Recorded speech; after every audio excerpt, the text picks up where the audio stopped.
आज मैं आप लोगों को एक ऐसी स्टोरी सुनाने जा रहा हूँ, एक ऐसी रियल हॉरर स्टोरी जिसको सुन के आप लोग चौंक जाएंगे। ये स्टोरी 100% सच है। इससे पहले आपने बहुत सारी स्टोरी सुनी होंगी हॉरर, जिसमें से कुछ सच भी होती है, कुछ झूठ। लेकिन मैं इतना दावे के साथ कह सकता हूँ कि ये स्टोरी 100% सही है, क्योंकि ये घटना किसी और के साथ नहीं, मेरे खुद के साथ घटी थी। इसलिए मैं बोल रहा हूँ ये स्टोरी आप लोगों को चौंका देगी। इस कहानी की शुरुआत होती है 21 जुलाई 2013 को, जब मेरे फादर की डेथ कैंसर की वजह से हो जाती है। उस समय मेरी उम्र 21 साल थी। वैसे तो मैं रहने वाला कानपुर का हूँ, लेकिन मेरी पहली जॉब दिल्ली थी। आगे की डिटेल बताने से पहले मैं एक चीज़ और क्लियर कर देता हूँ। मेरी फैमिली में उस समय मेरे पापा, मेरी मम्मी, एक मेरी छोटी सिस्टर और मैं, हम 4 लोग थे। लेकिन फादर की डेथ के बाद हम 3 लोग थे, जिसमें से मेरी जॉब दिल्ली थी, इसलिए मेरी फैमिली यानी कि कानपुर में सिर्फ मेरी मम्मी और मेरी सिस्टर थी। तो घर की कंडीशन ऐसी थी कि उन्हें एक मोरल सपोर्ट चाहिए था, जिसकी वजह से उन लोगों ने मेरी शादी करने का डिसीजन लिया। वैसे तो मैं शादी बहुत लेट करना चाहता था, लेकिन घर की कंडीशन को देखते हुए मैंने भी शादी करने के लिए हाँ बोल दिया। मेरी शादी ठीक 1 साल बाद 6 दिसंबर 2014 को डिसाइड हुई। इस दिन मेरी शादी होती है। 8 दिसंबर को मेरे घर पे रिसेप्शन होता है और 9 तारीख को मेरी वाइफ अपने घर जाती है। उसका घर कहीं और नहीं, कानपुर में ही था, तो इसलिए पास होने की वजह से वो 2 दिन बाद ही वापस आ गई थी, जिसे हमारे यहाँ चौथी कहा जाता है। यानी कि 11 तारीख को वो वापस आ जाती है। अब मेरी जॉब दिल्ली में थी, तो मुझे दिल्ली वापस आना था। हम लोगों ने डिसाइड किया कि 18 दिसंबर को हम लोग कानपुर से दिल्ली के लिए निकलेंगे। लेकिन एक प्रॉब्लम थी, हम चारों लोग एक साथ दिल्ली नहीं निकल सकते थे, क्योंकि हिंदू प्रथा के अकॉर्डिंग लड़का लड़की जब नई शादी होती है तो दोनों लोग साथ में कहीं नहीं जाते। अब हम लोगों ने ये डिसाइड किया कि मैं अकेला एक गाड़ी से, यानी कि एक छोटी गाड़ी जैसे लोडर कहते हैं, जिसमें कुछ सामान शादी कर रख के, कुछ सामान जो घर गृहस्थी का होता है, उस गाड़ी में रख के ड्राइवर के साथ मैं दिल्ली के लिए निकलूंगा।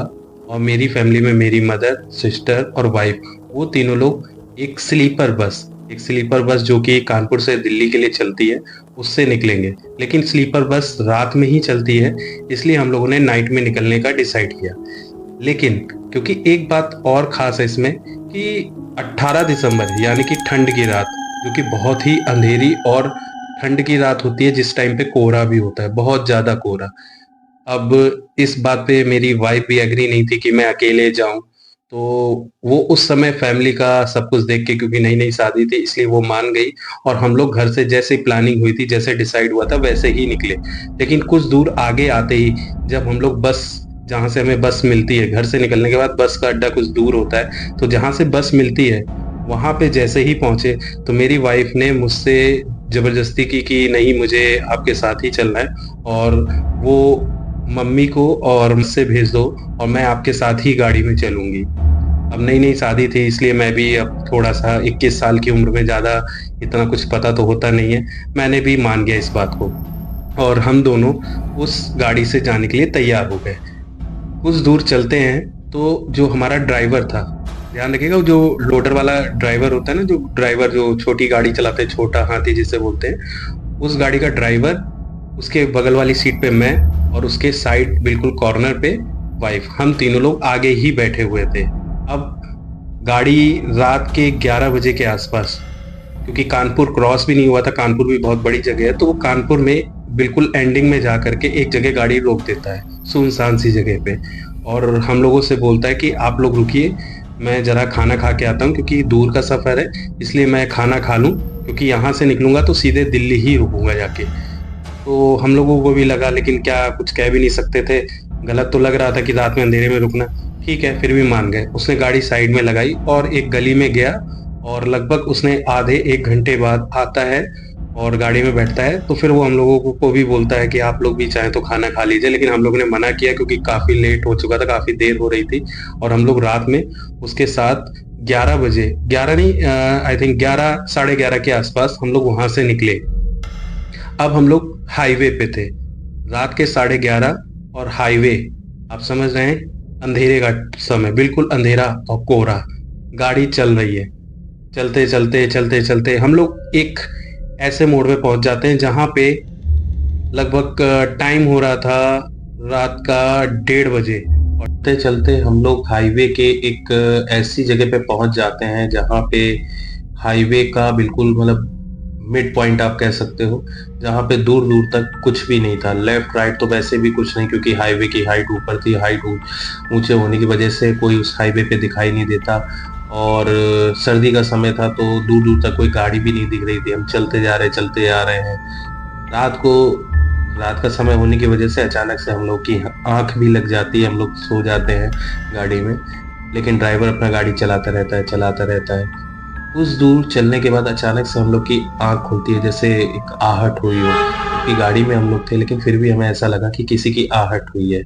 और मुझे याद है तकरीबन रात का 2:30 बज रहा था, और आगरा से कुछ दूर, आगरा पहुंचने ही वाले थे, लेकिन आगरा से कुछ दूर पहले की ही बात है ये, कि हाईवे पे अचानक से, क्योंकि ठंड का समय था, कोहरा सामने से ऐसे आता है कि जैसे हमारी गाड़ी को रोक रहा है। दूर से कोहरा, फॉग जिसे कहते हैं, धुएं का, बिल्कुल ठंड हवाओं का घूमता हुआ आता है और गाड़ी के ठीक सामने आकर के ऐसे टकराता है, जैसे ऐसा लगता है कि जैसे कोई हमारी गाड़ी पे टक्कर मार रहा हो। लेकिन गाड़ी स्लो स्लो, क्योंकि ज्यादा तेज भी नहीं चला सकते, कोहरे की वजह से ज्यादा दिखाई नहीं पड़ता है धुंधला, तो ड्राइवर चलाता रहा। अच्छा, इसमें मजे की बात यह है कि मेरी आंख तो खुल गई थी, मैं और ड्राइवर, क्योंकि ड्राइवर गाड़ी चला रहा था, मेरी आंख खुल गई थी, मैं सोते हुए जग गया।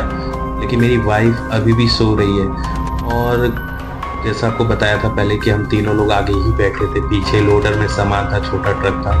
तो कुछ दूर चलने के बाद अचानक से जब कोहरा हट जाता है, अचानक से पता नहीं क्या होता है ऐसा कि मुझे सामने एक सफेद साड़ी में एक लड़की दिखाई देती। लेकिन हाँ, मैं ये समझ नहीं पाया, क्योंकि जब तक मैं ये समझता कि वो क्या है, मुझे लगा कि, क्योंकि मैं तो इंसान समझ रहा हूँ, मुझे लगा वो सामने खड़े होकर के क्या देख रही है। और वो अचानक से घूमती है और गाड़ी के, अब क्योंकि हाईवे पे दूर दूर तक कुछ नहीं है, ठंड का समय जहाँ पे हम लोग दो दो जैकेट स्वेटर सब कुछ पहने, इनर भी पहने अंदर, और गाड़ी के अंदर है, फिर भी हमें ठंड लग रही है। लेकिन वो अकेली लड़की, जिसको केवल एक साड़ी में और कुछ नहीं, और हाथ में कोई एक सफेद झोला टाइप से कुछ लिए थी, नंगे पैर, पैरों में कोई चप्पल नहीं, कुछ भी नहीं। और वो धीरे धीरे सर नीचे किए चली आ रही थी गाड़ी की तरफ। अचानक से जब वो बिल्कुल गाड़ी के सामने आती है, ड्राइवर, लेकिन ये सब चीजें देख करके फिर भी गाड़ी रोकता नहीं है। जैसे कोई आदमी है, कोई टक्कर ना हो जाए तो गाड़ी रोक ले, लेकिन उसने गाड़ी नहीं रोकी, वो गाड़ी को लेके आगे की ओर बढ़ता है। अचानक से वो बिल्कुल गाड़ी के ठीक बिल्कुल सामने आती है, और सामने से बिल्कुल गाड़ी के साइड से टक्कर होकर के निकल जाती है। तो वो साइड से टक्कर होके निकलती है, लेकिन फिर भी उसको कुछ नहीं होता। तो मैं चौंक जाता हूँ कि डर तो लगता ही है। लेकिन थोड़ा आगे जाकर के गाड़ी जब वो स्लो करता है, तो मैं उस ड्राइवर से पूछता हूँ, ड्राइवर फिर बताता है, भैया पीछे मत देखना, क्योंकि अगर आपने पीछे मुड़ के देखा तो वो आपके ऊपर आ जाएगी। तो मैंने कहा ऐसे कैसे ऊपर आ सकती, कौन है? तब उसने बताया कि ये एक साया है। डर लगा होगा आप लोग को। अब जब पीछे मुड़ के मैं नहीं देखता हूँ, क्योंकि ड्राइवर ने मना किया है, तो वो जो साइड मिरर होता है गाड़ी में, जो मिरर लगा था साइड, उसने उसमें दिखाया, उसमें दिखाता है, तो उसमें वो लड़की नहीं दिखाई देती है। लेकिन जब हल्का सा वो पीछे देखते हैं गाड़ी के, तो वो दिखाई देती है कि वो जा रही है। मेरी हालत खराब थी बिल्कुल। मैं और ड्राइवर लेकिन नहीं डरा था, क्योंकि शायद वो ये बहुत चीजें अच्छे से जानता था, क्योंकि वो हमेशा उसी रोड पे चलता था। मेरे लिए फर्स्ट एक्सपीरियंस था जो मैंने लाइव सामने हकीकत में देखा।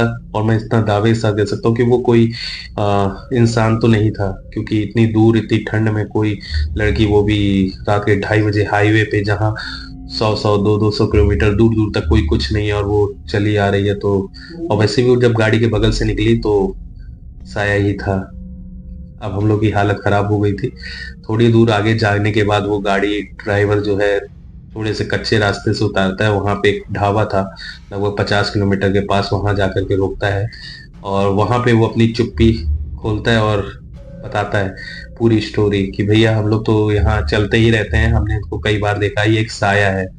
और इस साए की एक बहुत लंबी स्टोरी है, अगर आप सुनना चाहो तो मैं आपको सुनाऊं। तो हमने कहा ठीक है, वैसे भी हम होटल पे रुके हैं, चाय पियेंगे, टाइम तो अभी लगेगा ही, तो स्टोरी बताओ। अच्छा, अब मैंने अपनी वाइफ को उठाया तो वो भी स्टोरी सुनने लगी, वो भी चौंक गई कि ये सब कब हुआ, क्योंकि मैंने तो देखा नहीं ये सब चीजें। मैंने कहा अच्छा है, तुम सो रही थी, तुम ये चीजें नहीं देख पाई। लेकिन फिर मैंने ड्राइवर को बोला कि तुम बताओ, तो ड्राइवर ने बताया कि एक बहुत पहले की बात है कि एक कार से एक हस्बैंड वाइफ, जिनके औरत जा रही थी, वाइफ के हाथ में एक छोटा बच्चा था, नया, बिल्कुल न्यू बॉर्न बेबी, तो 4-5 महीने का होगा, गोद में लेकर के हस्बैंड वाइफ और न्यू बच्चा गाड़ी से जा रहे थे, कार से, इसी हाईवे पे। अचानक से ठंड के समय पे ही गाड़ी ट्रक से टकराती है, और टकराने की वजह से गाड़ी घूमते हुए सीधे हाईवे से नीचे गिर जाती है। अब उस गाड़ी में, क्योंकि हस्बैंड गाड़ी चला रहा था, तो उसका स्टीयरिंग गाड़ी का उसके हस्बैंड के लगता है सर पे, और वो ऑन द स्पॉट खत्म हो जाता है। लेकिन वाइफ बच जाती है, लेकिन खून से लथपथ थी। और बच्चे को भी कुछ नहीं हुआ होता है, क्योंकि बच्चा गोद में था। तो वो जैसे तैसे गाड़ी से बाहर निकलती है और ऊपर चढ़ के हाईवे पे लोगों से मदद मांगती है। लेकिन क्योंकि खून लगा था और कोई भी इस बात पे विश्वास नहीं करता कि ऐसा कुछ हुआ है, तो कोई भी गाड़ी नहीं रोकता, क्योंकि लोगों को लगता है कि ये लूटपाट की वजह है। तो वो लेडीज बार बार चिल्लाती रही कि आप मुझे मत बचाओ, लेकिन मेरे बच्चे को बचा लो, क्योंकि रात का ठंड का समय है, अगर मैं पूरी रात यहाँ रुकूंगी तो मेरा बच्चा मर जाएगा। लेकिन कोई भी उस पर भरोसा नहीं करता है, और उसके सामने से कई गाड़ियां निकल जाती है, लेकिन कोई भी गाड़ी नहीं रुकता है। और ऐसे करते करते पूरी रात कट जाती है। सुबह जब वहां पे लोग पहुंचते हैं तो देखते हैं कि गाड़ी पलटी हुई है, और वहां पे उस लेडीज की लाश और हाथ में बच्चा, जो कि ठंड से मर चुका था। उस दिन से उस लेडीज की आत्मा, साया, आज भी वहीं पे भटक रहा है, और लोगों से हेल्प तो नहीं मांगती, लेकिन हाँ, बदला जरूर लेती है। क्योंकि उस समय की जो खुन्नस थी, लोगों से मदद मांगी लेकिन उसने मदद नहीं की लोगों ने, तो वो उस खुन्नस की वजह से आज भी वो वहां घूमती है। अगर कोई गाड़ी रोक देता है तो वो गाड़ी को पलट देती है। जब ये ड्राइवर ने बात बताई तो हम लोगों के रोए से खड़े हो गए थे शरीर के, बिल्कुल। और अजीब सा लग रहा था। हम लोग भी सुनने के बाद हमने उससे बोला कि चलो गाड़ी में बैठो, और हम लोगों को क्योंकि दिल्ली जाना था, हमने कहा चुपचाप गाड़ी में बैठते हैं और निकलते हैं। अब हम लोग जब गाड़ी में बैठते हैं, क्योंकि रात का ही समय था, 4:30 बज रहे थे सुबह, लेकिन कोहरे तो फिर भी अपना आ रहा था, और हम लोगों को वही महसूस हो रहा था कि अभी भी वो लेडीज हमारा पीछा कर रही है, और कहीं ये बात सच भी है। तो आप लोगों को ये स्टोरी कैसी लगी, प्लीज कमेंट और शेयर करके बताइएगा। ये एक रियल स्टोरी है, कोई भी बनावटी नहीं है। क्योंकि आप सोचें कि इसमें बहुत सारी चीजें क्यों, मतलब शॉर्ट में क्यों, इसका रीजन है क्योंकि एक रियल स्टोरी थी, जो घटना हुई वही मैंने आप लोगों के साथ शेयर की।